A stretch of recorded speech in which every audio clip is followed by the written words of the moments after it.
Once upon a time in a fabulous land, where morals are sparkly and fables are grand, Gaze-Up's tales with a wise man's twist, serving wisdom on a glittery dish. Welcome back to Gaze-Up's Fables, where we do classic tales with a modern gay twist. This week I'm taking a little break from talking about sexy woodland creatures acting out thinly veiled gay tropes and cliches. Not for long, next week we're right back to it. It is the end of Pride Month, and yesterday I had the pleasure of marching in London Pride for the first time with the MRS, the Market Research Society. You've heard of us. So Pride Month is over. Back in the closet, f***its, until next June. Another thing you should know about me is, as well as being gay, I can also read. Literate. And I know it can be a YouTube trend to recommend gay books for Pride Month, but we've got 6 months left in the year, and so I think we should celebrate being gay for the rest of the year, not just in the month of June. Also, when people are like, 15 books that you should read this Pride Month, the reads 15 books in a month? I'd be lucky to get through one a month. And so that's what I'm doing. 6 months left, 6 books. He can count too. Numerate. Some of these are very well known in the gay community, and some of them are lesser well known, but my very specific taste. So here are my 6 recommendations to help you keep the gay agenda for the rest of the year. At number 6, we have The Song of Achilles by Madeline Miller. Greek, in the truest sense of the word. Let us cavort like the Greeks of old. You know the ones I mean. This is classic gay, rippling muscles, childhood friends becoming lovers. The story of the Iliad as told from Patroclus's perspective. This novel came across my desk at an interesting time. I had heard of it, of course, because everyone was talking about it, and I had read the Iliad in high school. I liked a lot of it. I did not enjoy the pages and pages and pages where Homer details the ships that went to Troy. But I'd actually read Madeline Miller's second novel, Circe, first, and I had loved it. It's about a magical witch. Loved it. I'd also recently read The Silence of the Girls by Pat Barker, which tells the same story, the Iliad, but from the perspective of Briseis, who was the Trojan princess turned slave lover of Achilles. In that one, Patroclus and Achilles were just really good friends. But it was a very important book told from a female perspective about what these sorts of wars were like for women. So I was surprised that The Song of Achilles felt so fresh to me. It's very engagingly written. It definitely has the same beats, the same events that happened. The story of the friendship to admiration to adoration, all the things we talk about on this channel, is really beautifully told. And it doesn't hold back on the gay romance side. And that's really, really important. This is a great summer read when you're in a hammock or in a park and imagining yourself in the Trojan War being pillaged by Achilles. At number 5, we have A Marvelous Light by Freya Marsker. My specific taste, Edwardian London. But gay. And with magic. I was f***ing hooked from that synopsis, and then it just got better from there. In an administrative error, our protagonist Robin is assigned to the civil service to liaise with a secret magical department that has existed in London without his prior knowledge, and to solve the mystery of what happened to his predecessor who went missing and is presumed dead. He's partnered with Edwin, someone who possesses magic and is from a prominent magical family, one of these secret families that exist. I know it sounds very Harry Potter, but it's actually quite light touch, the magic. It's much more about the sort of historical and relationship setting. Edwin is not impressed with Robin. Robin is not impressed with Edwin. So we have enemies would be a strong word, but we have a semi-enemies to lovers trope. We have a fish out of water trope. an emergent love story with prominent themes of repression, not living up to one's potential, and familial expectations of oneself, and all that comes with that. And there is a sequel, A Restless Truth, which is the lesbian follow-on that follows a minor character, I won't give it away, but a minor character from A Marvelous Light, who then gets her own story and becomes the main character in the sequel. I haven't read it yet, but it is on my list of books to read in the next 6 months, and I love that idea that you can be the side player in someone's story and the main character in someone else's story. At number 4, we have The Binding by Bridget Collins. My specific taste again.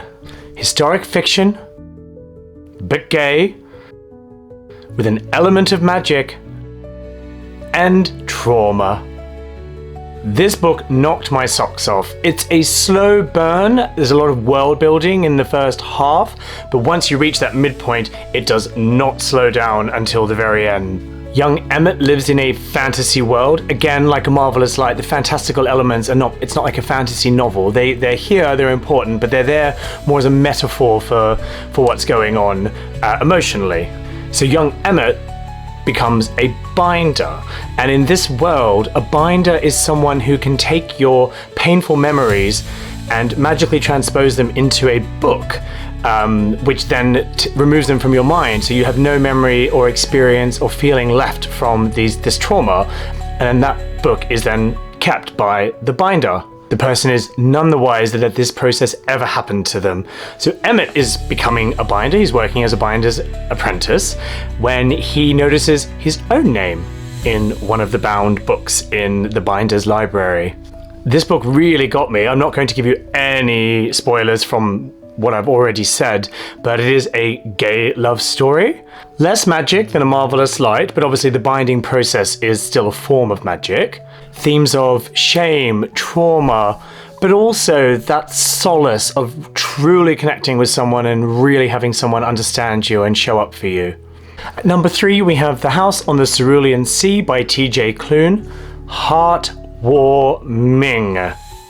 Yes, this is gay. Yes, there is magic.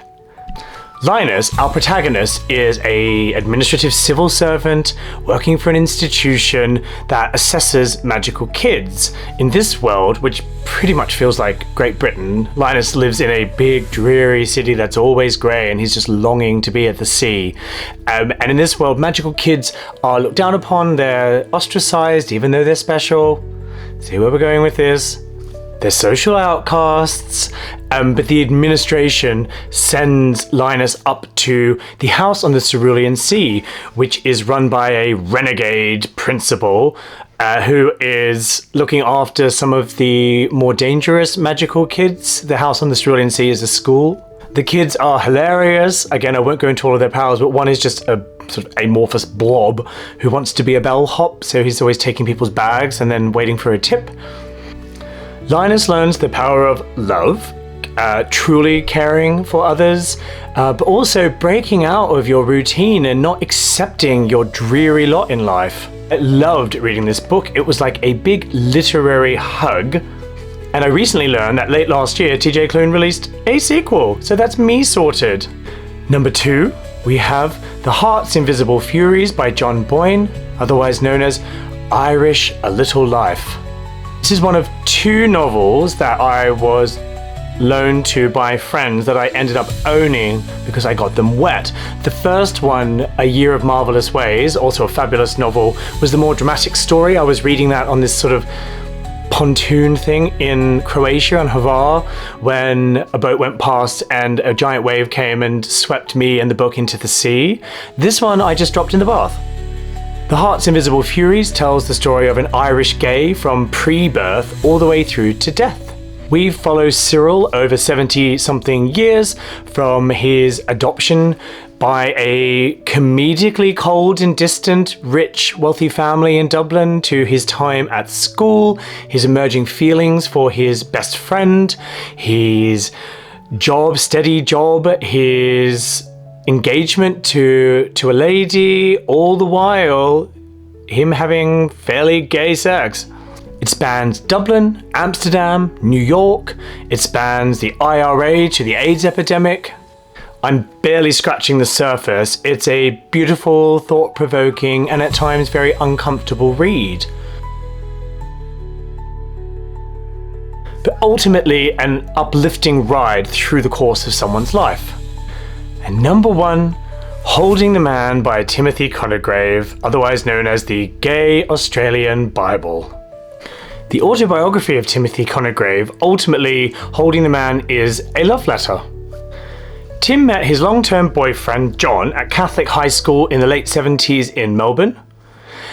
Their story is set against the backdrop of rising political activism, the first Sydney Mardi Gras in the late 70s, rising political momentum, and unfortunately the AIDS epidemic in Australia. Unlike other works of fiction and television like It's a Sin, these are excellent, this story wasn't written to explore and focus on these events. These men just happen to be alive during these events. It's very much the backdrop, but their romantic story is front and center. And it's particularly interesting from an Australian perspective, which is learning firsthand about Sydney and Melbourne gay scenes at this time. And Holding the Man isn't amazingly written from a linguistic perspective. It reads like a conversation between you and Tim, him just explaining his life and his very raw and honest and sometimes unarticulated feelings, which is amazing in its own right. I first read this book when I was 22. This is a copy of the book that I borrowed from the library at Melbourne University where I was a student. It had a plastic cover on it, which I thought, okay, it's a bit extreme. And then I worked out why. I lived above a shop in Albert Park near the beach, and one day when I was finishing reading Holding the Man, my best friend who I lived with got home from university and found me at the kitchen table sobbing hysterically into a tea towel, the plastic cover of this book stained with my tears. So you have that to look forward to. Thanks for tuning in. Next week I'll be posting the second part of the episode on validation. This time we're exploring status. Why do we feel the need to have status? Have a moral week, Fabies, and get reading. You illiterate.